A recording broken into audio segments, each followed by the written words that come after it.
And we're going to talk about a lot of stuff today that you guys have already seen, hopefully seen before, like in Algebra 1. We're going to be talking about functions, domain and range, how to tell if something's a function or not. So it should hopefully be stuff that's familiar to you guys. So it'll be more of a refresher. And then we're going to probably go a little bit more in depth with that stuff than what you did in Algebra 1. But hopefully shouldn't be anything crazy new. So the first thing we're going to do is define what is a relation and what is a function. So a relation is just a rule that relates to things.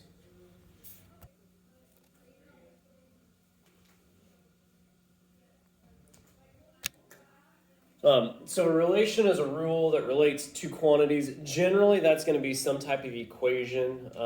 Usually we have two variables, although it could be more, but it's going to show how one thing is related to another one. That's where we get the relation. It usually has your input and output.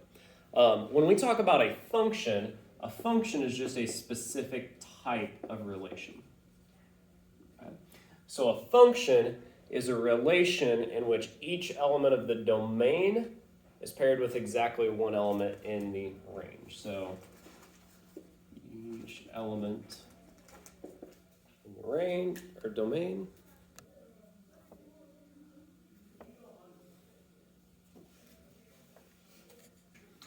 Okay, so one thing that I want to talk about here is the domain and range.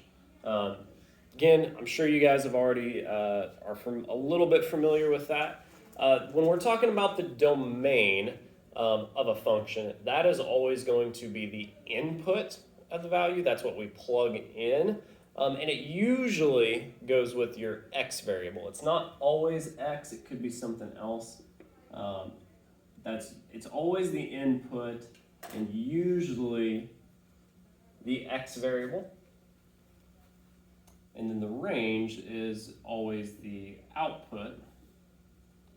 And generally, that's the y variable. If our function doesn't use the variables x and y, there will be two variables that usually kind of act like an x or like a y. So one example that I always give here is an example of a relation that speed of a falling object in meters per second is equal to 9.8 t squared. Okay. That is a relation. It shows the relationship between the time an object falls and its speed, right? As it falls, it accelerates.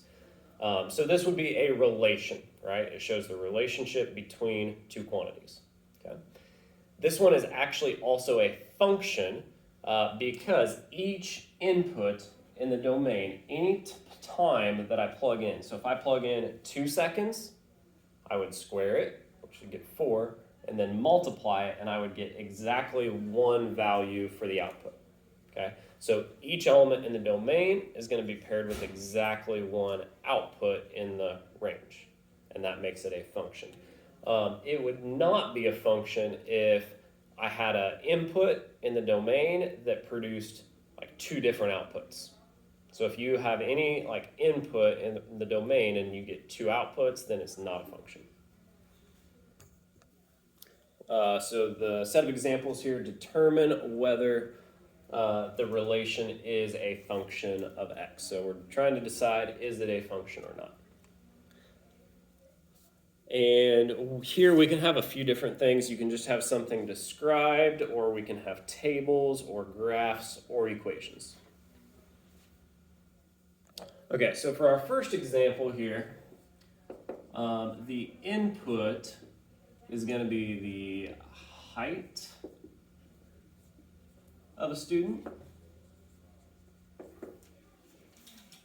and the output is going to be the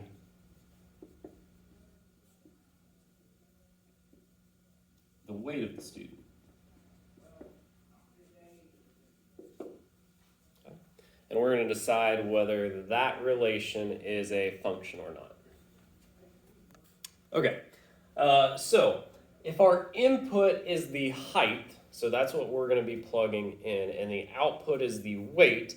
To decide if it's a function, is each input going to be paired with exactly one output or not?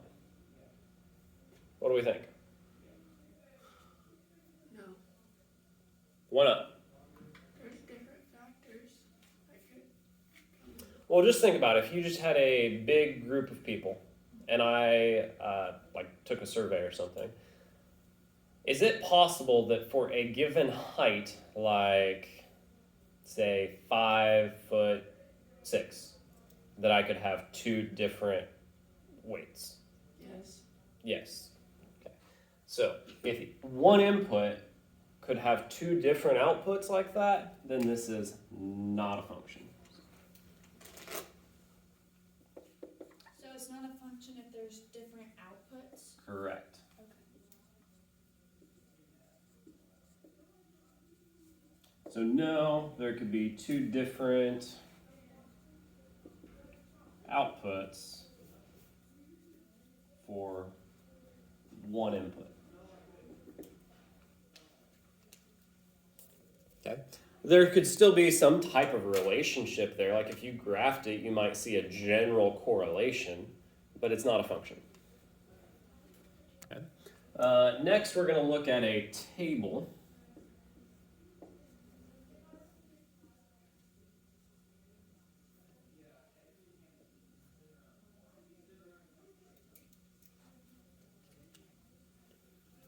Why? Because your input is the X and your Y is the output, and it's only giving you one for each. Yeah, but look, look right here. Oh, because the one, Yep. there's two ones on one So this side. would not be a function because the input of one Has two answers. has two outputs. So if it wouldn't have been one again there, then it would Right. have If this would have been a different number, then we would have been fine. What's the last one? Okay. So for 3, we're going to have a graph. It doesn't have to be very big or anything fancy. I'm just going to make a parabola.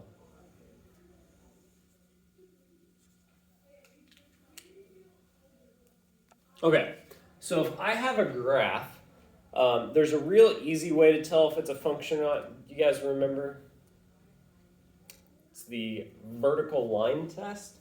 To see if a graph is a function, it has to pass the vertical line test. So if I pass a vertical line through the graph, You can't pass it twice. it can only touch one point at a time. So look, as I pass my vertical line through, it only touches one point on the graph at once, and then it's a function, which it really is the same as the input-output thing. Each input, which is an x value, so like if I look at that x value, let's pretend that x value is 2, okay? That x value only has one output on the line, right? So if each input only has one output, vertically you're only going to have one point. Okay. What would it look like if it wasn't a function? Like this. Like a C. Yeah. So anything that was like that, so that would fail the vertical line test. It would hit two. It would have two outputs, two y values for one x value, or like a circle, or yeah, anything where there's two outputs. Okay, so now we're going to talk about equations and whether equations are functions or not. So if I look at this one, there's a few patterns you can maybe pick up on, but first I'm just going to talk about, does each input only have one output? And when you look at this, we have to keep in mind, x is still the input. So if I were to plug a number in for x, like let's say 16, to figure out what the output would be, I would have to divide by 4, but then I have this exponent, so I would have to square root. And when I square root, I get two values. I would get positive or negative, right? So that makes this not a function. And if we work the equation out, you would see the same thing. So, and then I would have to square root both sides. And y would equal positive or negative the rest of that. Okay, so this is no, and you would just explain like each input does not have one output.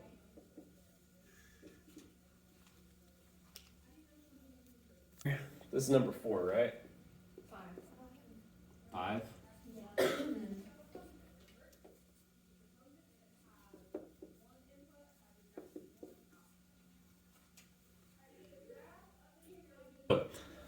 This function here, this is actually one, hopefully you recognize that is actually a linear function.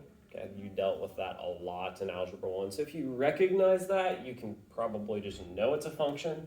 But if not, you could look at, if I plugged a number in for x, let's just say I plugged 10 in for x, or any number in for x, is it possible for me to get more than one y value?